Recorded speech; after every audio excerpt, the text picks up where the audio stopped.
Bonjour, mon nom est Kitty Antoine. J'anime Nouveau Départ, un podcast sur l'immigration au Québec. Je suis animatrice, artiste visuelle et entrepreneur social. Et je suis surtout pas née au Québec. J'ai beaucoup d'admiration pour les gens qui quittent tout. Faisons l'effort de mieux comprendre cette réalité. Un nouveau départ. Bonjour tout le monde. Bonjour, je vous présente mon invité aujourd'hui, qui est une personne que j'admire beaucoup. On se connaît depuis au moins 15 ans. Plus que ça. Plus que ça, hein? Oui. Puis juste comme ça, en préparant l'émission, on s'est rendu compte qu'on n'a jamais eu de conversation profonde sur qui on est les uns les autres. Je vous présente mon grand ami, Guy Mushagalusa. Et là, en te présentant, j'aimerais que tu me corriges tout de suite. Parce que j'ai vu dans ta bio que c'est pas comme ça que tu te présentes. C'est pas Guy Mushagalusa, mais c'est le nom que tout le monde connaît. C'est Mushagalusa Guy Shigoro. Comment vas-tu? Je vais très, très bien. Alors, bon, mon nom, d'abord, l'histoire de mon nom, c'est un petit peu l'histoire aussi un peu de mes origines. Tu viens d'où? Moi, je viens du Congo. Je suis né au Congo, en République démocratique du Congo, dans une petite ville de l'Est. On en parle beaucoup d'ailleurs aujourd'hui à cause de l'insécurité, donc de Bukavu. Donc, je suis né là-bas. Donc, il y a... J'ai envie de te poser tout de suite la question. Dès qu'on fait référence au Congo, on demande Kinshasa ou Brazzaville? C'est Congo-Kinshasa. Mais ce n'est que le Congo, hein, mais il y a toujours cette question qui suit. Puis tu pourras m'expliquer pourquoi on pose cette question. Bon, ça c'est... vous savez, l'histoire de l'Afrique et, disons, la géographie politique de l'Afrique aujourd'hui a été décidée en 1885 à Berlin.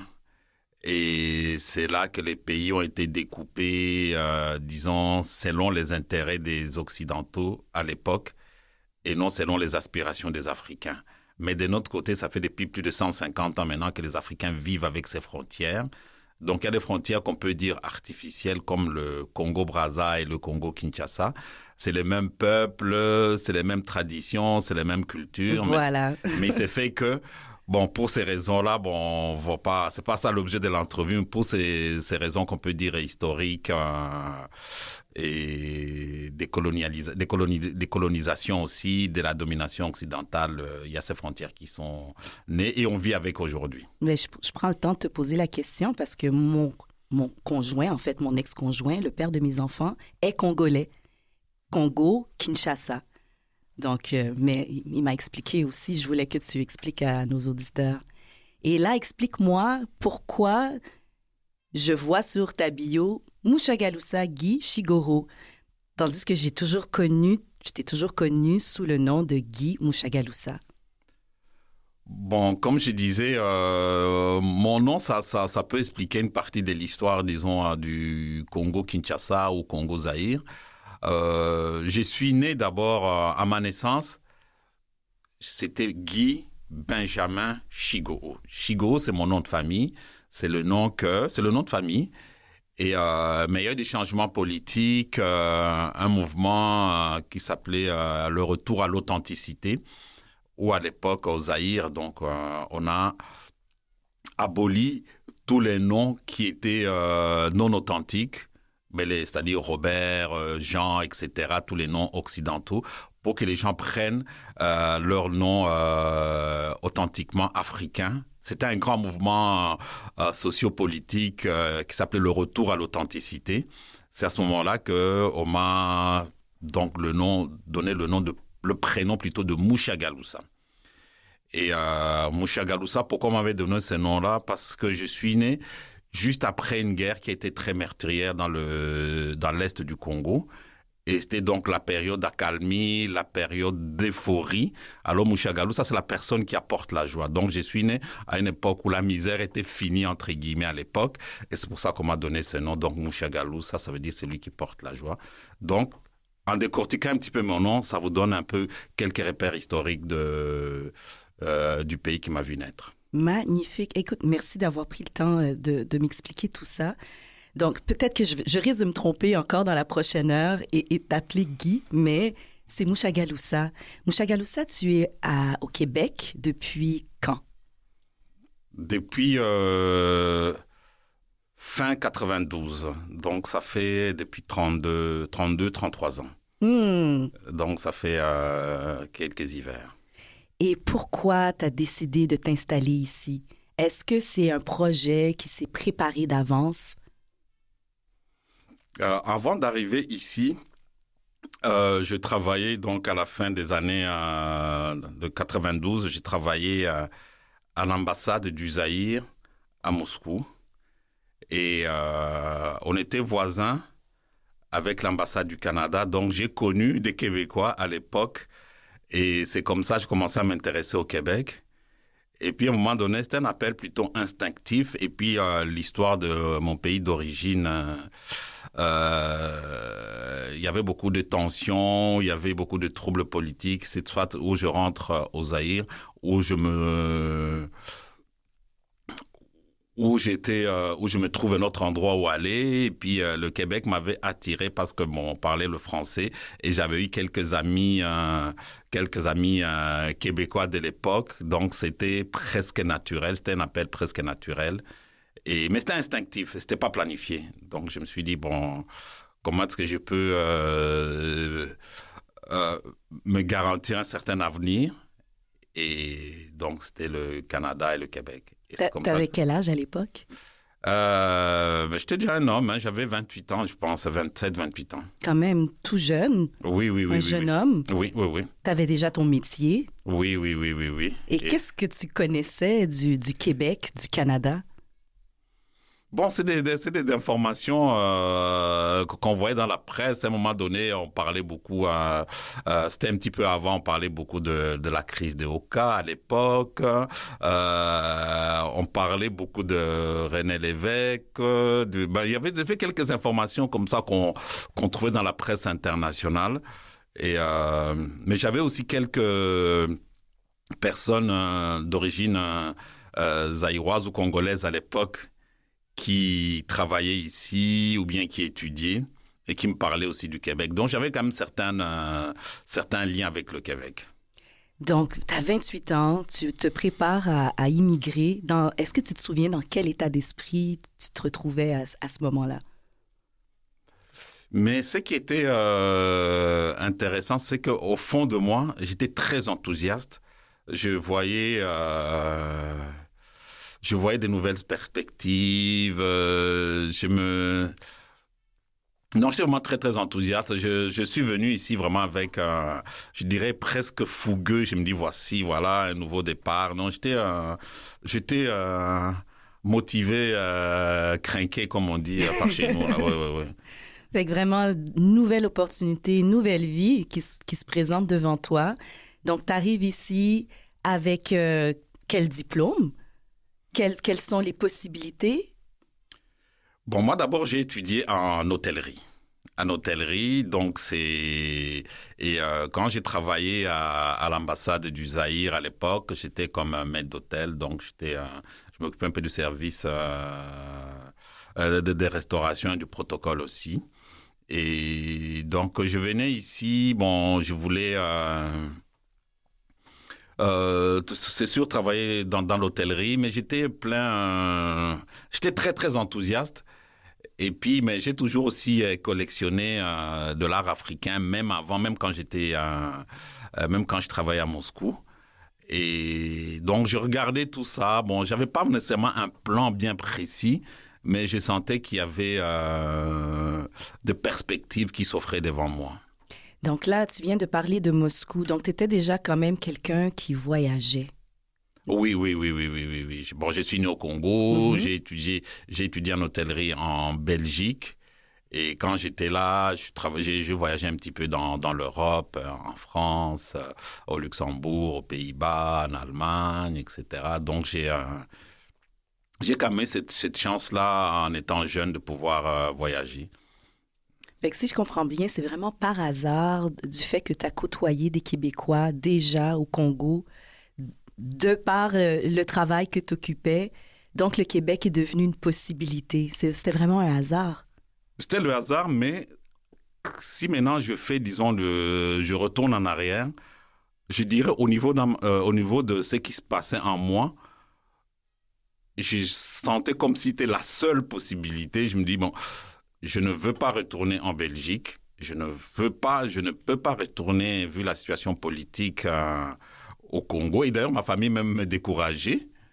Et je ne voulais pas rester à l'époque à Moscou. Donc, on dirait que la seule voie qui s'offrait à moi, c'était le Canada et le Québec. C'était vraiment un concours des circonstances, mais rien n'était planifié. Alors, raconte-moi ton arrivée. C'est toujours intéressant d'entendre dans quel contexte les amis qui viennent d'ailleurs arrivent. Il y en a beaucoup qui arrivent au mois de février, en plein blizzard. C'est surréel. Toi, dans quel contexte que tu as vraiment débarqué à l'aéroport? Est-ce que tu avais déjà une famille? Est-ce que tu étais seule? Mets-moi un peu dans tes souliers. Je suis arrivé un 31 décembre. Le 31 décembre... Aïe, aïe, aïe. Le 31 décembre, donc 92... mais je venais de Moscou, donc la température, ça... En fait, c'était clément par rapport à Moscou. Non, ça se ressemblait pas mal. Hein. Et puis, je dois avouer que j'étais quand même bien accueilli. Bon, j'avais un cousin ici, Christian Kaïgeché, qui s'est vraiment bien occupé de mon accueil. Mais tant que j'étais... En tout cas, mon arrivée ici s'est passée de façon assez... smooth, comme assez on smooth, dit. vraiment, c'est sans anicroche. Donc, il m'a hébergé chez lui pendant les premiers mois. Et puis, bon, les gens de la communauté congolaise à l'époque se sont quand même très, très bien occupés de moi. Mais... souvent, entre nous, on se parle, on dit oui, qu'on n'est pas solidaire, etc. Mais en tout cas, moi, je leur dois une fière chandelle. En tout cas, la communauté, donc, et qui étaient déjà intégrés ici. Il y avait leurs associations, etc. En tout cas, j'ai été bien pris en charge. Le lendemain, on m'a amené ma passe d'autobus, ma carte au puce, etc. Donc, j'étais quand même très, très bien accueilli. Et ça m'a vraiment réconforté. Je me suis dit, je suis au bon endroit où les gens qui viennent d'ailleurs, je ne dis pas que c'est rose, que c'était facile pour eux, mais quand même qu'ils savaient démontrer qu'ils étaient quand même bien intégrés. Il y en a qui enseignaient, il y en a qui étudiaient, bon, il y en a, le milieu dans lequel j'ai été accueilli, c'était vraiment des gens qui travaillaient. Et donc, je pense que j'ai eu des bons exemples dès le départ, d'après moi. Ah, t'es vraiment chanceux. Donc, t'as vraiment été bien encadré. En fait, ce que tu me racontes, c'est que tu as retrouvé comme une deuxième famille. Ah oui, ça, c'est... je peux le garantir que j'ai trouvé comme une deuxième famille. Et tous les gens qui me disaient que c'était la bonne décision de venir ici. Donc, c'était... En tout cas, je n'étais pas tombé sur des gens qui étaient en train de se plaindre de leur situation d'immigrés. Donc, ça m'a vraiment donné une certaine confiance dans l'avenir. Oui, oui, oui. Mais je suis sûre, comme tu l'as dit, tout n'était pas rose. Quels ont été peut-être les plus grands décalages par rapport aux attentes que tu t'étais faites avant de partir et la réalité que tu as rencontrée dans les premiers mois, les premières années? Les premiers mois, c'est c'est les défis en fait que les immigrés ou les immigrants vivent aujourd'hui. Ce qui était le plus difficile pour moi, c'est de ne pas avoir le permis de travail en arrivant. Parce que j'étais très, très motivé. Je voulais tout de suite, mais c'était un peu lourd quand même, toute la procédure administrative avant de pouvoir travailler, etc. Et ça, j'avais trouvé ça difficile. Ça t'a pris combien de temps pour mettre tout ça en ordre? Je ne me souviens plus. C'était quelques mois, mais pour moi, ça paraissait comme une éternité. Une éternité. Oui. J'étais très, très, très motivé, mais... Puis aussi du fait que tu venais... tu avais 28 ans, tu avais ta carrière, tu venais aussi d'une vie très active, très implantée. Donc, venir ici puis attendre, ça devait être vraiment... crucial. Non, c'était difficile, surtout que j'étais quand même entouré de gens qui étaient très, très actifs. Donc, moi, j'ai les premiers mois. Bon, il faut d'abord faire tous les documents, carte d'assurance maladie, etc. Comme je ne veux pas travailler, aller s'inscrire au bien-être social. Et puis, à l'époque, évidemment, Internet n'existait pas. Mais moi, j'ai passé mon temps à regarder des petites annonces dans les journaux. Il y avait le journal Voir à l'époque, où il y avait les offres d'emploi. Ah oui, le fameux journal Voir. Le journal Voir. Et puis, j'étais donc, comme c'était un journal c'était une mine d'or, hein? C'était gratuit. Donc, chaque fois, donc, j'ai encadré. Mais bon, des fois, je téléphonais. Mais oui, mais bon, vous avez le permis de travail? Non, mais là, bon. Et c'était assez difficile mentalement, mais de notre côté, comme je n'étais pas seul, quand même, bon, disons, avec le recul, j'ai l'impression que c'était rien, mais je me souviens à l'époque, ça me rongeait beaucoup. Et je me dis, si jamais ils ne donnent pas ce permis, qu'est-ce que je vais faire? Fait que ça vient avec beaucoup d'anxiété, toute cette attente. Beaucoup d'anxiété. Et puis, on voit toutes les possibilités qui sont là, mais qu'on ne peut pas y accéder. Donc, c'est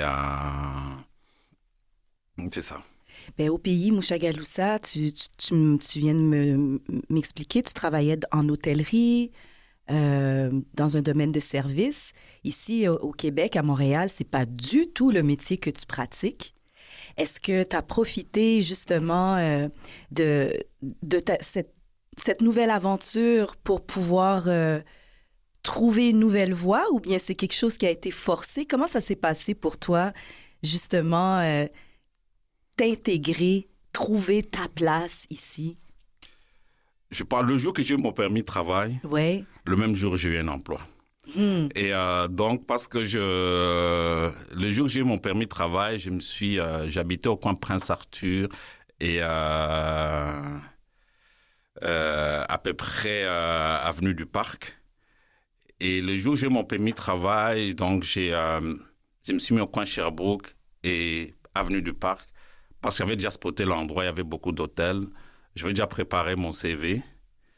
Et donc, j'ai dans chaque hôtel déposé mon CV. Et le même jour où j'ai déposé mon CV, le lendemain, j'avais un coup de téléphone pour une entrevue. Je crois une semaine après, j'ai commencé à travailler dans cet hôtel qui s'appelait à l'époque le 4 saisons, qui s'appelait maintenant Omni Mont-Royal. Oui. C'était mon premier emploi. Ici, je suis resté quelques mois et puis je travaillais dans un autre hôtel aussi et qui a fermé, qui s'appelle Howard Johnson, qui est devenu maintenant une résidence étudiante de McGill. Et de fil en aiguille, en travaillant là-bas, à un moment donné, quand le cabaret du casino ouvrait, il cherchait donc des gens pour le service. J'ai envoyé mon CV, j'ai passé les entrevues, les tests, etc. Et j'ai intégré donc l'équipe du cabaret du casino. On a préparé l'ouverture du cabaret du casino. J'étais dans l'équipe qui avait vraiment ouvert le cabaret du casino à l'époque. Et donc, c'est un petit peu mon parcours dans le domaine hôtelier. Mais parallèlement à ça, j'ai toujours collectionné l'art africain. Et quand je suis arrivé, je commençais à m'intéresser aussi à l'art contemporain d'ici, du Québec. C'est pour ça que j'ai développé quand même de bonnes relations avec beaucoup d'artistes, surtout en art visuel ici. Voilà, donc c'est... Fait que tu as quand même alimenté cette passion que tu avais depuis le pays. Oui. Pas une passion qui te permettait de vivre, mais quand même une passion. Mais en fait, c'est ce genre d'attitude, quand on vit ce genre de passion, souvent on ne se pose pas des questions, des choses... c'est-à-dire, on s'intéresse, disons, aux personnes qui nourrissent cette passion. Et bon, il y a des gens qui s'intéressent vraiment à d'autres choses, vraiment à la philatélie ou au timbre, etc. Bon, on va s'intéresser à ça, mais moi, je m'intéresse aux arts visuels. Et puis, je me retrouvais toujours dans les milieux où il y avait des peintres, des sculpteurs, etc. Et donc, c'est comme ça que je me suis construit, en fait, mon identité ici, je dirais professionnelle, en côtoyant des gens qui nourrissaient en fait cette passion. Qui partageaient justement ce même amour pour l'art, la culture que toi. Qu'est-ce que tu dirais que ta plus grande qualité qui t'a permis justement de bien t'intégrer ici au Québec, à Montréal? Je dirais c'est l'ouverture. Je pense que c'est pas... Ça pourrait peut-être paraître prétentieux, ce que je ne veux vraiment pas être, mais je pense que je suis quelqu'un de très, très ouvert. Je n'ai pas peur d'aller à l'encontre de l'autre. Je n'ai pas peur, disons, de rencontrer l'autre, même s'il peut paraître différent, même si a priori il n'y a rien qui pourrait nous unir. On dirait que j'ai toujours attiré par quelque chose que je ne connais pas. La différence. Bon, pas la différence, oui. Et qu'est-ce que tu penses? Quelle qualité, je vais reformuler ma question. Quelle qualité tu penses que tu as développée en t'installant ici au Québec? La patience. Hein? Je pense que la patience est... je pense qu'elle... c'est une qualité, je dirais, commune, disons, à l'ensemble du Québec. J'ai l'impression que les choses prennent beaucoup de temps, mais... Plus qu'au pays, Mouchagaloussa? Oui, mais parce qu'en fait, au pays, je pense que les gens, souvent, ils veulent aller... C'est pour ça qu'il y a souvent des révolutions qui sont assez sanglantes et violentes. Parce que les changements, les gens, souvent, ils veulent aller trop vite, très vite. Et ici, beaucoup de choses... Moi, j'ai compris, ça a pris quasiment presque 30 ans pour voir qu'il y a certains changements que ça prend le temps. Il faut respecter le processus. Il faut respecter les processus. Et puis quand je regarde un peu l'histoire du Québec, c'est vraiment un enseignement quand même qui est assez intéressant. On peut regarder par exemple la naissance du Québec Inc. C'est des choses qui prennent 30, 40 ans pour reprendre vraiment le pouvoir économique de la société. Bon, et... je pense que on n'a pas toujours... Des fois, on est impatient, mais j'ai l'impression que c'est une très, très, très grande qualité collective de prendre le temps de bien implanter les choses. Et des fois, on aimerait bien que ça se règle tout de suite, mais je pense que c'est une très, très grande qualité. Oui, tu as bien dit ça. Aujourd'hui, tu es papa, tu as des filles, tu es un conjoint. Comment ça s'est passé, tout ça, justement, cette dimension un peu plus personnelle? Ça a pris de la patience? Beaucoup de patience. Et bon,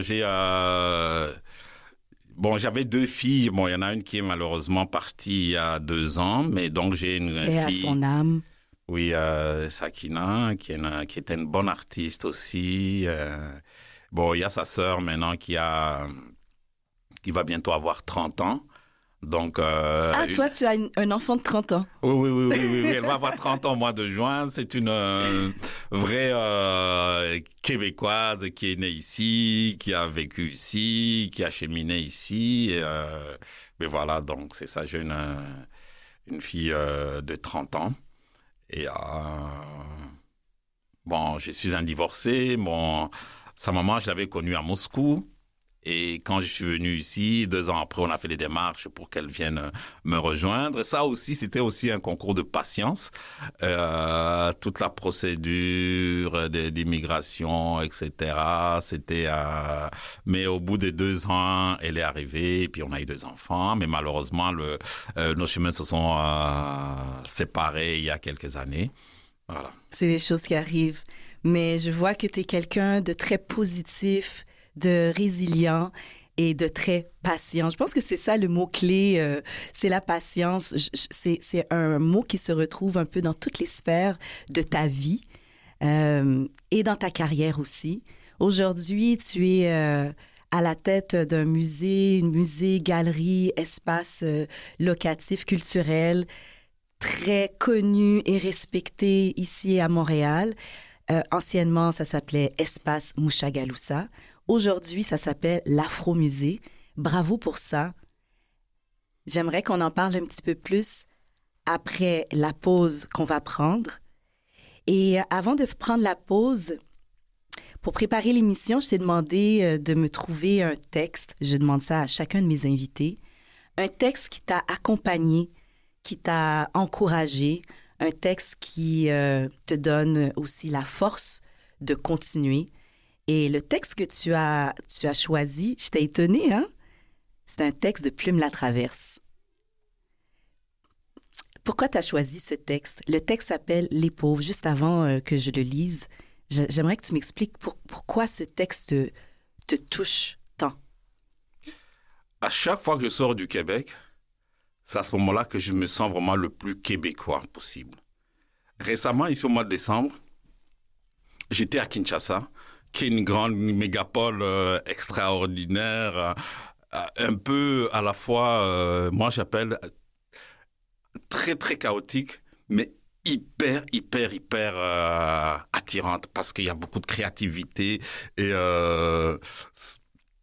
et tout d'un coup j'ai commencé à penser à ce texte des Plumes Latraverse parce que j'ai rencontré vraiment des gens qui étaient vraiment pauvres et j'avais l'impression que Plume avait écrit cette chanson-là pour Kinshasa parce que c'est vraiment bizarre de penser.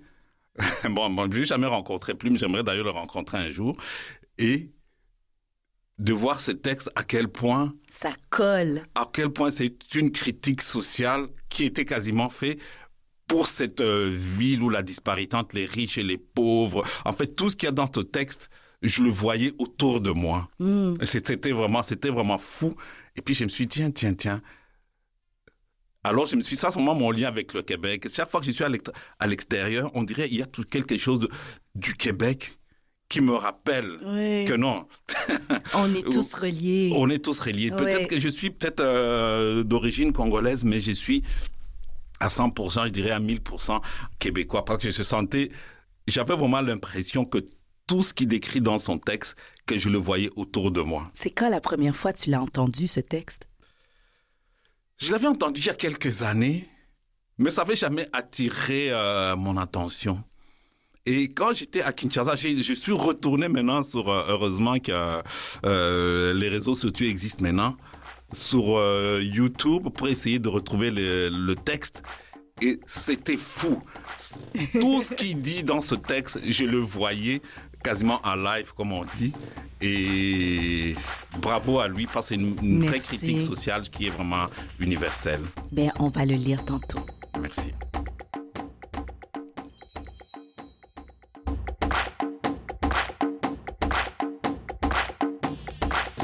Plume Latraverse, le texte « Les pauvres » qui a été sélectionné par Mushagalusa Guy, mon invité d'aujourd'hui. Les pauvres n'ont pas d'argent. Les pauvres sont malades tout le temps. Les pauvres savent pas s'organiser, sont toujours cassés. Les pauvres vont pas voir de show. Les pauvres sont ben trop nono. En plus, les pauvres, ils ont pas d'argent à mettre là-dedans. Les pauvres sont sur le bien-être. Les pauvres regardent par la fenêtre. Les pauvres, ils ont pas d'eau chaude. Check les pompiers qui rôdent. Les pauvres savent pas quoi faire pour sortir de la misère. Il vaudra bien qu'un jour enfin que ce soit leur tour. Les pauvres ont du vieux linge sale. Les pauvres, ça s'habille bien mal. Les pauvres se sont toujours à voir. Les pauvres se font toujours avoir. Sont donc pas d'affaires. Les pauvres s'achètent jamais rien. Les pauvres ont toujours un chien. Les pauvres se font prendre à voler. Ils se font arrêter. Les pauvres, c'est de la vermine. Du trouble puis de la famine. Les pauvres, ça couche dehors. Les pauvres, ça n'a pas de char. Ça boit de la robine. Puis ça regarde des vitrines. Puis quand ça va trop mal, ça se tape sa photo dans le journal. Les pauvres, ça mendie tout le temps. Les pauvres sont bien achalants. Si leur vie est si malaisée qu'ils fassent pas de bébé. Les pauvres ont des grosses familles. Les pauvres se promènent en béquille. Ils sont tous pauvres de père en fils. C'est une manière de vice. Les pauvres sortent dans la rue, c'est pour tomber sur le cul. Ils reçoivent des briques à la tête. Pour eux, le temps s'arrête. Les pauvres, ça mange le pain que les autres jettent dans le chemin. Les pauvres, c'est comme les oiseaux. C'est fait pour vivre d'un pays chaud. Ici, d'hiver, les pauvres gèlent. Sont maigres comme les manches de pelle. Leur maison est pas isolée, puis le gaz est coupé. Les pauvres prennent jamais de vacances. Les pauvres, ils ont ben pas de la chance. Les pauvres, ils restent toujours chez eux, c'est pas des sorteux. Les pauvres aiment la chicane, ils vivent dans des cabanes. Les pauvres vont pas à l'école. Les pauvres, c'est pas des grosses bols. Ça mange des semelles de bottes avec du beurre de pinot. Ils sentent la pauvreté. C'en est une vraie calamité. Ah, les pauvres, les pauvres. C'est beau. Oui, c'est... C'est tellement beau. C'est la première fois que je le lis. C'est vraiment un texte empreint de vérité. Ah oui. Ouais, moi, quand j'étais ado, j'ai été voir Plume la Traverse en spectacle. Dans le Vieux-Montréal, il performait souvent dans des salles mythiques comme les Deux Pierrots, qui n'existent plus aujourd'hui, mais j'ai des beaux souvenirs de ces soirées bien arrosées. Merci beaucoup, Mouchagaloussa. Oui, c'est une vraie critique sociale qui m'a touché beaucoup. Beaucoup, et c'est ça, c'est peut-être le reflet vraiment de mon identité, le fait d'être à Kinshasa et puis de penser à cette chanson et de voir comment est-ce que cette chanson raconte ce que je suis en train de voir. Mm-hmm. Et c'était fou, donc je me suis... En tout cas, je me suis vraiment rendu compte à quel point j'étais québécois en étant à Kinshasa. Mouchagaloussa, nous, on se connaît à travers Espace Mouchagaloussa, qui est aujourd'hui l'Afro-Musée, qui est situé au... 533 rue Ontario-Est. Voilà, je voulais pas dire de bêtises. Comment c'est arrivé, cette belle aventure professionnelle pour toi? Parce que je pense que je ne verrais plus Montréal de la même façon si cet espace n'existait plus. Et pourtant, cet espace reste encore très fragile, même si maintenant on commence notre deuxième décennie. Ça fait 10 ans que Espace Mouchagaloussa avait été créé. J'avais travaillé pour le cabaret du Casino, et puis après, j'étais travaillé pour l'Auto-Québec, pour Espace Création l'Auto-Québec, qui était la vitrine en art contemporain que l'Auto-Québec offrait donc aux artistes contemporains du Québec. Et j'y suis resté pendant 5-6 ans. Et quand j'étais médiateur culturel, donc à Espace Création l'Auto-Québec, et quand le poste avait été coupé pour des raisons plus administratives, qu'on avait décidé de fermer donc Espace Création, l'Auto-Québec m'avait offert un autre boulot, mais qui m'intéressait moins.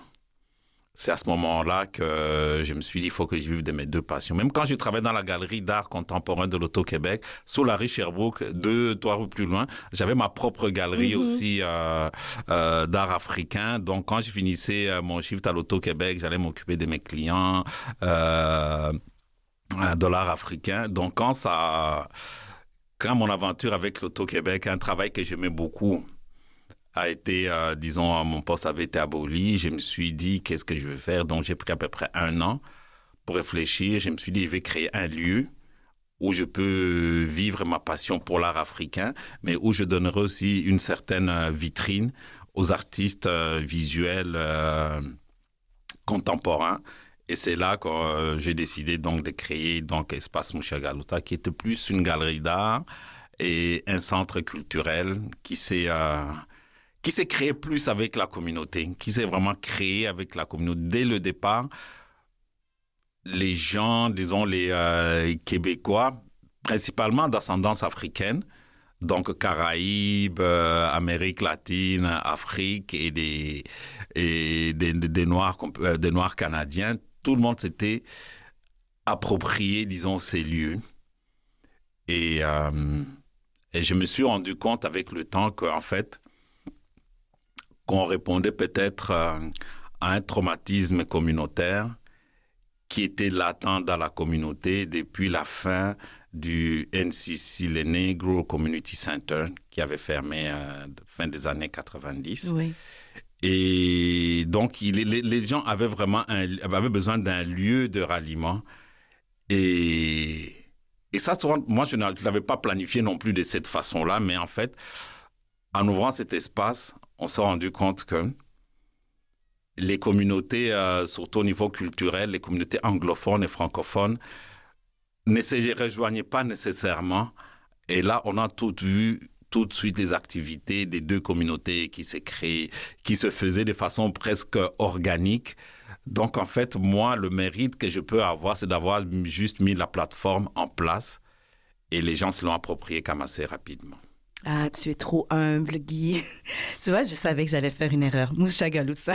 Non, mais Guy, c'est mon prénom aussi, parce que beaucoup de gens m'appellent Guy, beaucoup de gens m'appellent tonton Guy, d'ailleurs. Je suis le tonton de beaucoup de jeunes, surtout beaucoup de jeunes artistes. Voilà. Mais c'est vrai, je dis t'es trop humble, puis c'est vrai parce que je pense que tu as fait plus que créer un espace, c'est que tu as aussi permis que des objets qui vibrent, les masques, les sculptures, les tableaux qui vibrent puissent trouver un espace pour pouvoir regrouper toutes ces communautés. On a beaucoup parlé des deux solitudes quand on parle justement des langues francophones, anglophones, mais je pense qu'il y avait de multiples solitudes dans nos communautés de diaspora. Si je peux me permettre de parler de ce que moi j'ai observé, c'était très rare à l'époque que les communautés afrodescendantes africaines, d'ascendance africaine ou d'ascendance caraïbéenne ou d'ailleurs se retrouvent toutes ensemble pour célébrer des moments ou pour présenter des projets. Tu as créé un espace où toute la diaspora d'ascendance africaine peut se retrouver. Mais si on peut retourner un petit peu en arrière dans la ligne du temps de ta carrière, il y a comme un chaînon manquant entre l'hôtel et ton poste à l'Auto-Québec. Qu'est-ce qui s'est passé là? Parce que tout d'un coup, tu as une galerie à côté de l'Auto-Québec. D'où viennent tous ces objets? Raconte-moi comment justement les balbutiements de cette passion que tu avais a pris pied ici. Bon, déjà en 84 ans après, en 97, j'avais créé déjà une galerie d'art africain sur la rue Bleury. D'accord. Bleury, donc au coin avec entre Sherbrooke et Président Kennedy. Et ça s'appelait comment? S'appelait Zawadi à l'époque. D'accord. S'appelait Zawadi, qui veut dire en swahili cadeau. Et là, j'avais déjà une bonne collection parce que parce que dans ma famille aussi, j'ai une de mes grandes sœurs qui est un peu comme ma deuxième maman, qui collectionnait aussi. Quand je parlais du projet, elle m'a soutenu en m'offrant une partie de sa collection d'ailleurs, qui m'a permis de commencer. Mais parallèlement à ça, je travaillais aussi dans l'hôtellerie. Et puis après Howard Johnson, j'ai commencé à travailler au cabaret du Casino. Et quand je travaillais au cabaret du Casino, c'est là qu'il y a eu un poste qui s'est créé et qui s'est offert pour Espace Création l'Auto-Québec comme médiateur culturel. D'accord. Et j'ai appliqué, j'ai passé le concours et j'ai été retenu. Et c'est comme ça. Donc, c'est... évidemment, moi, en quelques heures, je ne peux pas tout raconter. Mais moi, je veux que tu racontes tout, là. Mais c'était le chaînon, mais encore. Donc, c'était le cabaret du Casino, passé quasiment pendant 11 ans. Mais parallèlement à ça, j'avais toujours... la galerie d'art africain et j'ai commencé aussi à m'intéresser, je commençais à acheter aussi quelques artistes contemporains donc d'ici et finalement je commençais aussi à m'intéresser plus aux artistes émergents des communautés d'ascendance africaine et donc quand j'ai perdu mon emploi, j'avais pas perdu mon emploi. Quand en fait le poste avait été aboli, donc Espace Création d'Auto-Québec, c'était l'opportunité. C'était l'opportunité, c'était comme je me dis, c'est maintenant ou jamais de faire vraiment, de t'occuper des deux passions à temps plein. Parce qu'avant, j'étais toujours très, très fatigué parce que j'étais toujours en train de naviguer entre mon emploi et la business que j'avais sur Bleury et puis après je l'ai transféré chez moi à la maison. J'avais créé un espace où je recevais des clients. À l'époque, j'ai habité en banlieue, donc à Brossard. Donc tout ça, donc j'ai toujours vécu en là, fait. je vois là, Montréal, Brossard, le job à temps plein, la passion, Oui. Travailler sur le côté, monter une clientèle, Oui. Voyager pour acquérir ses œuvres, ça devait être quelque chose. Bon, vous voyez, c'est la vie. Je dis comme moi, je pense que j'ai eu la chance comme d'être en bonne santé. J'ai toujours croqué la vie à plein dedans. Des fois, on ne se pose pas des questions. On dit il faut le faire, on le fait.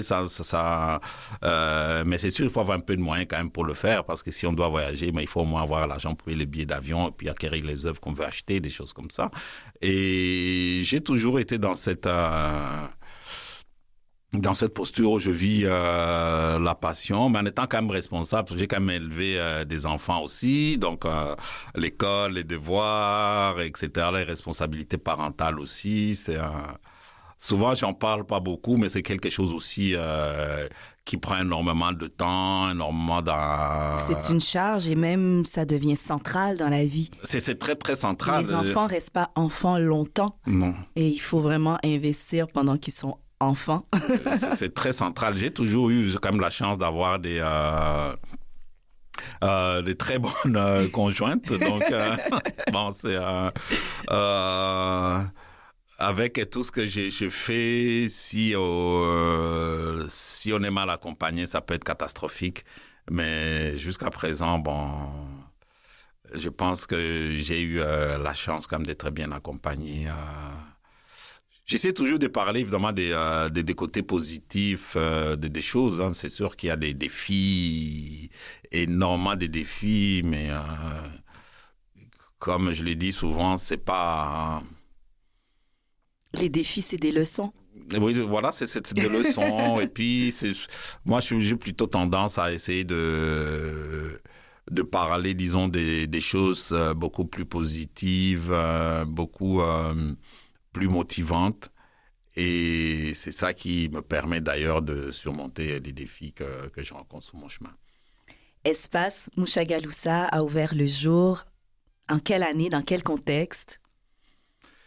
Espace Mushagalusa a ouvert en 2014.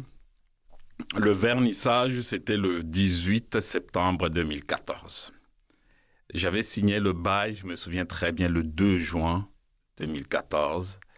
Et j'avais commencé les négociations avant de signer le bail. C'était en avril 2014. Donc, j'ai cherché d'endroits. Quand j'ai tombé sur ces lieux, sur la rue Bleury, on a commencé les démarches, on a discuté avec le propriétaire, blablabla. Le 2 juin, on a signé. Il y avait des travaux à faire. Le 18 septembre, on a ouvert. Donc, premier espace Mushagalusa était sur Bleury.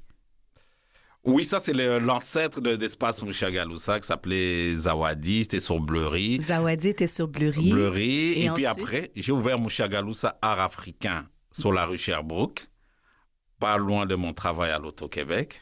Comme ça, je faisais les deux. Le week-end, j'étais à Mouchaga. Ça s'appelait pas Mouchaga, ça s'appelait Mouchagalousa à l'art africain. D'accord. Si vous allez sur le registre, vous allez voir tout le registre des entreprises du Québec, vous allez voir tout ça. Et finalement, l'espace qu'on connaît sur la rue Ontario existe depuis 2014. Et moi, je me souviens, j'étais là à l'inauguration. Ah ben voilà, donc il y avait donc les arts traditionnels d'Afrique, mais il y avait aussi c'était une galerie virtuelle de mon ami Chimène qui avait réuni 5 artistes des 5 continents. Donc c'était pour me présenter vraiment l'ouverture. Bon, voilà, l'ouverture, disons que l'espace, même si on est là pour les communautés d'ascendance africaine, mais on n'est pas nécessairement fermé sur nous-mêmes, quoi. Voilà. Exactement, c'est vraiment ouvert sur le monde et les alliés sont bienvenus. Oui. Espace Mouchagalousa, c'est vraiment la maison des artistes. Moi-même, en tant qu'artiste visuel, j'ai pu présenter mon travail, performer, animer des soirées en tant que DJ, en tant qu'animatrice. J'ai pu y reconduire des résidences. C'est vraiment un espace très précieux. Et puis, je profite de cette conversation pour te remercier de t'acharner, d'insister à ce que cet espace existe. Parce que je sais que ça vient avec beaucoup de défis, étant moi-même entrepreneur. Quels ont été pour toi les plus grands défis d'être entrepreneur ici à Montréal, dans le milieu culturel? Le plus gros défi ici, en fait, c'est il y en a 2 d'abord. Il y a d'abord le défi de financement, parce que ce que nous faisons avec très peu de moyens, il suffit qu'on ait ne fût-ce qu'un certain niveau de revenu stable, on ferait encore 10 fois ou 20 fois plus. Mais on est déjà quand même très fiers de ce que nous faisons. Ça, c'est le plus grand des défis. Et l'autre défi aussi, c'est au niveau, disons, de notre communauté de personnes d'ascendance africaine, c'est que on a souvent de la difficulté à consolider les acquis que nous avons. Et l'exemple du NCC, c'est, même si il y a maintenant des comités qui essaient de revitaliser ça, mais souvent... NCC, juste pour nos auditeurs, ça veut dire? Le Negro Community Center qui avait fermé il y a, je crois, en 1999, qui était le plus ancien centre communautaire de personnes d'ascendance africaine, donc des Noirs. Mais il reste quand même une deuxième institution qui est aussi active, c'est les Union United Church, qui est l'église qui est là depuis presque 120 ans, 115, 117 ans maintenant, et qui est toujours bien vivante. Et pourquoi je retourne sur ce genre d'institution, c'est que souvent on a des acquis comme l'Afro-Musée qui est là et qui rentre dans sa 2e décennie. Des fois, je souhaiterais avoir un peu plus d'appui. Bon, souvent, j'ai beaucoup d'étapes dans le dos. Ça, c'est garanti partout où je vais. Les gens, ils apprécient beaucoup. Mais souvent, on ne rentre pas nécessairement dans la vraie réalité des gestions d'un espace comme ça où on accueille énormément d'artistes. Est-ce que tu es en train de dire que ça reste souvent dans un état de survie? Oui, souvent dans l'état de survie. D'ailleurs, on est dans une campagne de financement actuellement. Donc, les gens peuvent aller sur le site. Vous allez devenir membre ou donner. Et puis, faites ce que soutenez cette institution. Et donc, je dis, ce défi-là, c'est que et chaque fois que ça va mal, les gens, ils se réveillent et ils viennent tous, mais souvent, il faut... Oui, les gens disent, non, ça ne peut pas disparaître. Je me souviens très bien, pendant la pandémie, tu avais annoncé que tu fermais. Mais c'était avant la pandémie même, c'était en 2016. Voilà, tu annonçais que tu fermais. J'ai dit, et en 4 jours, on a récolté tellement d'argent, j'en revenais pas. Et c'est bon, c'est bien.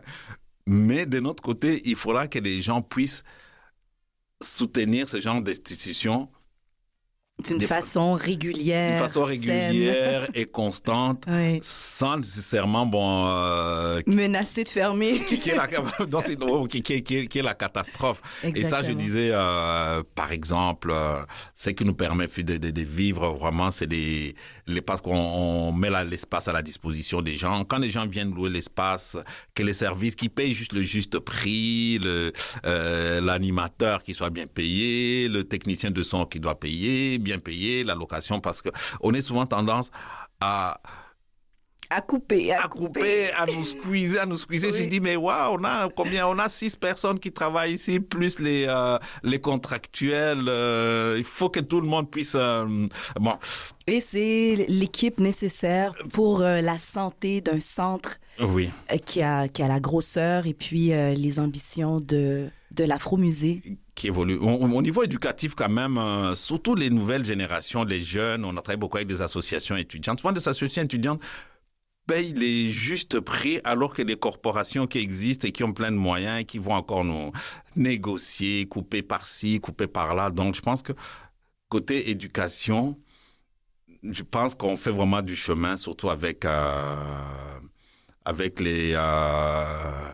les jeunes qui comprennent vraiment l'importance d'avoir ce genre d'institutions et de les soutenir vraiment en payant soit le juste prix ou en devenant membre ou en faisant des dons ponctuels. J'ai des gens qui font des dons de $20 par mois ou des $30. Et ça, c'est vraiment louable. Faut pas juste attendre que quand c'est la catastrophe, alors on vient, on met $1,000 ou $2,000. Et je ne suis pas en train de dire qu'on va refuser cet argent-là. Mais c'est la réalité. C'est la réalité. Voilà. Et c'est vraiment du day-to-day. Des fois, venir aussi, peut-être acheter un catalogue d'exposition, acheter un petit chose à la boutique. Parce qu'aujourd'hui, l'Afro-Musée, c'est non seulement une galerie d'art, mais c'est aussi culturel. Il y a des tournées. On peut apprendre auprès... explique-nous un peu, là, je suis en train d'improviser, là, mais quels sont tous les services qu'on peut retrouver à l'Afro-Musée? Bon, on va d'abord parler des collections. Bon, l'Afro-Musée, il y a les collections de l'Afro-Musée. En 3 minutes. Il y a l'espace culturel. Bon, les collections, on a 3 types de collections. Oui. On a les collections d'art traditionnel d'Afrique. On a des collections qu'on appelle les collections de témoignages, qui parlent essentiellement de l'histoire et de l'expérience afro-canadienne, c'est-à-dire comment est-ce que les Noirs vivent ici depuis le début, même avant même le début du Canada. Et il y a aussi ce qu'on appelle les collections citoyennes. Les collections citoyennes, tu as déjà participé d'ailleurs à la création. On est maintenant à notre 4e création de collections citoyennes. Les collections citoyennes, c'est-à-dire on prend un fait historique ou un personnage historique et on amène les artistes contemporains à s'exprimer, à créer des œuvres à partir de cette histoire ou de ce personnage. Et ça crée des collections, des expos itinérantes, des installations. Voilà, donc on est maintenant à notre 4e collecte. La prochaine, c'est le 1er, le 2 février. L'appel aux artistes est fini, donc les artistes ont été sélectionnés. Et dans les collections citoyennes, souvent on nous invite à les exposer ailleurs parce qu'on est aussi un musée vivant, c'est un musée qui va aussi vers les communautés. Donc nos collections, on a fait la tournée des bibliothèques avec, par exemple, une collection de témoignages sur l'histoire de Dorothy Williams. Elle a fait la tour des bibliothèques. On a fait une collection citoyenne sur Nelson Mandela. On a fait une collection citoyenne sur le Color Women's Club. Et on a fait une collection citoyenne aussi sur Marie-Joseph Angélique. Et la prochaine, qui va être créée le 1er et le 2 février, c'est sur Alexander Grant. Donc, qui est un des premiers activistes noirs après l'abolition, avant et après l'abolition de l'esclavage au Canada en 1834. Donc, c'est une façon d'amener cette histoire au niveau de du grand public, mais sans nécessairement être dans une démarche de revendication. C'est plus une démarche d'éducation populaire. Oui. Les gens apprennent l'histoire et puis les artistes d'aujourd'hui s'inspirent de cette histoire pour créer des œuvres et qui font partie de la collection. Guy, vraiment, je m'abreuve de tes paroles. Je pense que je pourrais parler avec toi encore une autre heure Mais t'imagines, ça fait 1 heure qu'on se parle. Ah oui, déjà. On a à peine commencé. Je te jure. Mushagalusa Guy Shigoro, merci beaucoup d'avoir accepté mon invitation aujourd'hui. On a parlé de ton parcours d'immigration, venir du Zaïre, Congo, t'installer au Québec. Tu es un ancien galériste, collectionneur passionné d'art africain. Aujourd'hui, tu t'occupes de l'Afromusée, une institution culturelle installée au 533 Ontario-Est à Montréal, un lieu vivant d'expression artistique, de mémoire et de rencontre. Ce musée se fait le porte-voix des Africains et des communautés afrodescendantes au Canada. Mushagalusa, tu as une passion depuis l'adolescence pour collectionner des œuvres d'art traditionnelles africains. C'est une histoire familiale, tu nous l'as confié. Ça vient de ta sœur qui t'a confié une partie de sa collection. C'est lorsque ton expérience professionnelle au sein de la collection d'art contemporaine de l'Auto-Québec se termine que tu décides de vivre enfin de cette passion et tu ouvres Espace Mushagalusa qui est aujourd'hui l'Afromusée depuis 2014. Je me sens privilégiée d'avoir passé cette dernière heure avec toi. Avec quelle phrase, quels mots tu aimerais nous laisser, les gens qui t'écoutent, qui sont aussi animés d'une passion commune? Le mot de la fin, ça serait on se souhaite à tous un bel avenir de solidarité. Il faut que les gens puissent être solidaires, que les gens puissent apprendre à travailler ensemble. Surtout aller vers les gens qu'on ne connaît pas. Merci. Merci, Katie.